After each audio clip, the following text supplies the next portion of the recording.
Georgia up on a global level so that you'll have more opportunity so that other countries that do business in Georgia will be able to look and see your expertise as well?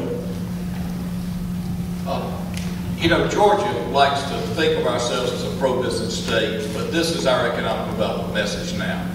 We don't value education. We're gridlock in Atlanta and can't solve our transportation problem. We're not sure you'll have work for your company. That's the worst message we can give to the world, but that's what this administration has done. It's going to take leadership to turn that around. Look at education first. As I set out the plan, what we do in transportation, we'll talk about more another time. But there are jobs that we can do right now. I work with the Wardell School of Forestry here in looking at how we use biomass for energy. You know, I'm in the rural area of Georgia. There are things that we did if we use pine chips and wood chips and biomass for energy rather than importing coal. Think of the jobs we could start in Georgia right now. I went and testified against putting a new coal plant in Sandersville. Why, when we export wood chips for clean energy in Europe, but we import dirty coal? Why would we do another plant? The reason we have is because the person owns the railroad is one of the biggest donors to the Republican Party in Georgia. We need to stop blocking jobs for Georgians. Use the innovations that we have and create the jobs. That would have everybody from foresters and skidder operators and diesel mechanics and tire diggers and everything in the rural area simply by using the resources we have. We have 24 million acres of prime timberland in Georgia. Let's use the resources we have to put our people back to work in the jobs of the future, like energy. In the urban areas, in transportation, in biotechnology, in fixing the infrastructure. And the water problem, one of the things we've got to do is fix leaky pipes. We partner with the state and local governments to have these construction problems and projects that put people back to work. The transportation project, just like I said, phase one, $170 million jobs program. The second phase to get the train to Athens. The third phase to Chattanooga. You develop these programs and leverage the dollars and puts people back to work. That's how we do it. That's the future of Georgia.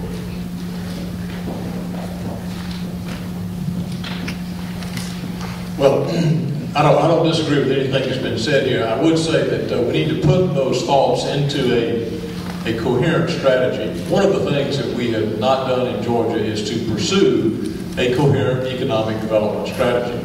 One of the things that I think we need to do fundamentally is to go after industry types, not to go out and snag an assembly plant here and a headquarters over there and just sort of catch as catch can, which is what we have done. Our neighbors in North Carolina did this to a T many years ago when they created Research Triangle. They went out, they made the decision that they were going to go after entire types of industries, and they have done it to fabulous success. We need to do the same thing. We do have tremendous biomass energy opportunities, solar energy opportunities. Georgia could be an alternative energy source for both solar and biomass. We've got a tremendous infrastructure around Atlanta for the life sciences. If we could ever get the General Assembly to decide not to criminalize stem cell research, Georgia could really become the center. Georgia could really become the center of bio-life sciences. Similarly, tourism and the movie industry. There was a time when we made a lot of money off of both of those. We still make money off of tourism, but we don't promote either tourism for Georgia or the movie industry like we used to back in the 70s and the 80s, and they both served us very, very well. So those are just some of the opportunities that we have out there. For all the questions to be answered, please try to restrict your answers, the rest of the questions to a minute apiece, so that we can get everybody's questions. Good evening. My name is Sandra Gavina. I'm an education major, and I'm a concerned student. Basically, I want to know, if you're elected governor, what do you plan to do to help save the Hope Scholarship? What do you plan to do to help us as students, economically, basically? Like, is the Hope Scholarship still going to be there? Should we be as concerned as we are? The Hope Scholarship is perfectly safe. It is, of late, the revenues from the lottery have not been sufficient to pay operating costs, and the lottery has been, they've been having to draw against reserves. My understanding is that the reserves are very, very adequate 5 years at the current rate of consumption. So I believe in 5 years we'll see the economy turn around, and I don't think the Hope Scholarship is in any kind of jeopardy at all.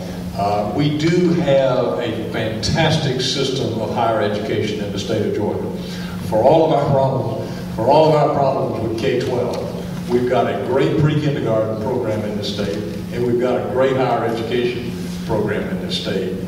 We need to preserve those investments that we've already made and continue at the University of Georgia and the other state institutions as the great institutions that they are. The real need is in between the K-12, and that's where we haven't talked about that, but I've got a whole panoply of programs to turn that around, respecting teachers and arming them with the latest in educational technology. As I started off saying earlier this evening, I'm the first signer on the Lottery of Education, which generated the Hope Scholarship, the Hope Grant, and the Pre-K program. I have fought to protect the Hope Scholarship against attempts by this administration to hurt it. Actually, the lottery has grown over the past year, and each year it does. We have an additional reserve that has it in very safe and sound measures. We've got to protect that. Now, this administration has tried to cut it several times. Thank goodness they had to have 2/3 votes. We've been able to stop those attempts to do it. He calls it the Hope Chest that would have ruined the Hope Scholarships that we made sure could not get passed, that would have damaged it very badly. When they use these fear tactics to try to attack Hope by attempting to use fear to say it'll run out, so it won't be adequate. But as long as we have the reserves in place that are there, plan adequately like we have done, not allow him to do what this governor tried to do this year and supplant lottery funds for state funds. You remember, he actually went and raided the Hope Scholarship in his budget recommendations. We raised so much sand about that, and thank you for the students and the reaction from the public as well, because we raised it so much sand about it, they backed off on it. But it's going to have to take a governor to protect the constitutional mandates that keeps it used for those purposes that it was set up to do. I feel ownership in that. I have protected over the last, especially the 8 years of this administration. And as governor, there's some things that I'd like to do with what's in the reserve in K through in early grades, and do the additional things in higher ed to take us to a new level as well. That has been the success story of Georgia.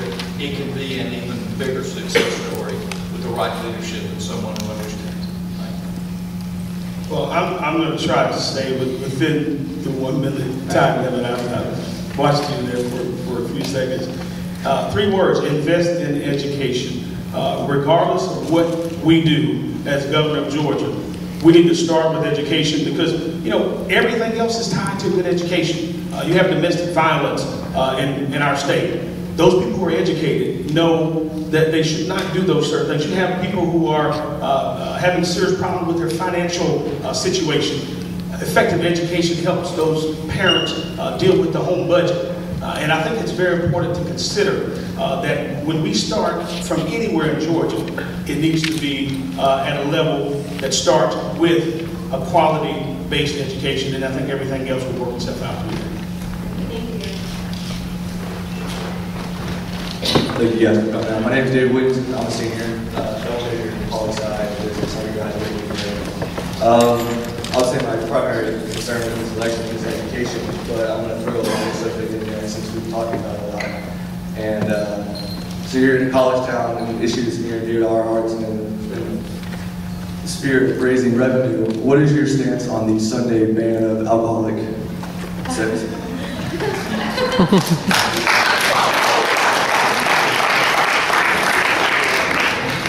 Well, I believe that decision should be made at the local level. I think that if